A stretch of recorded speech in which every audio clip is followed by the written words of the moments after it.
আপনারা চাইলে বাংলাদেশের মানচিত্রে নিজের এলাকার ছবি বা নিজের যে কোনো ছবি অ্যাড করতে পারবেন। তো সেটা কীভাবে করবেন সেটাই আমি আপনাদেরকে দেখাবো। হ্যালো ভিউয়ার্স, কি অবস্থা সবার? আশা করি সবাই অনেক ভালো এবং সুস্থ আছেন। তো আপনারা কীভাবে এই ফটোটা এডিট করবেন সেটা আমি আপনাদেরকে দেখা দিচ্ছি। তো কথা না বলে শুরু করা যাক।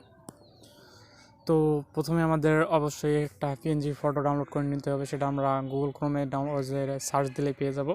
আমরা যদি ক্রোমে যাই, তো আমরা সার্চ বারে লিখব বাংলাদেশের মানচিত্র পিএনজি।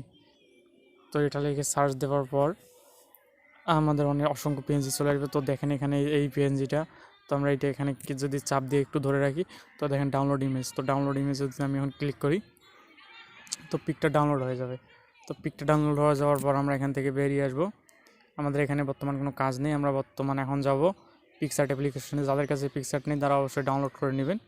তো আমরা পিকসার্টে ক্লিক করতেছি। পিকসার্টে প্রবেশ করার পর, তো পিকচারে প্রবেশের পর আমরা দেখেন এখানে প্লাস চিহ্ন আছে, তো প্লাস নিয়ে ক্লিক করব। এখানে দেখেন আমরা একটা হোয়াইট কালার ব্যাকগ্রাউন্ড নিয়ে নিব। তো আমরা হোয়াইট কালার একটা ব্যাকগ্রাউন্ড নিয়ে নিতেছি।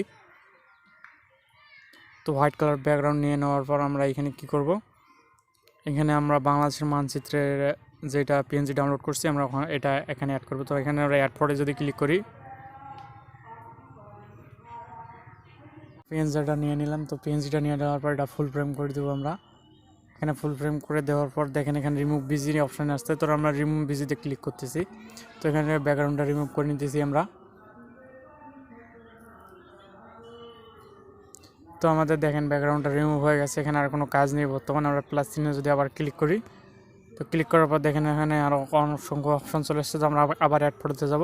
যাওয়ার পর যেই ফটোটা অ্যাড করবো আর কি, যেটা দিয়ে পিকটা তৈরি করবো, তো সেই পিকটা আমরা এখানে নিয়ে নিব। তো আমার বাসাটা হচ্ছে রংপুরে। তো আমি রংপুরের একটা পিক মানে তাজআটের পিকটা আমি এখানে নিয়ে নিতেছি। তো আমরা ফ্রেমটাকে একটু বড় করে দিতেছি।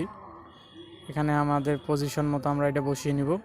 নেওয়ার পর আমরা যদি একটু স্ক্রল করে এদিক চলে আসি, তো এখানে দেখেন একটা ব্লেন্ডিং নামে অপশন আছে। তো ব্লেন্ডিংয়ে ক্লিক করে আমরা স্ক্রিন করে দেব।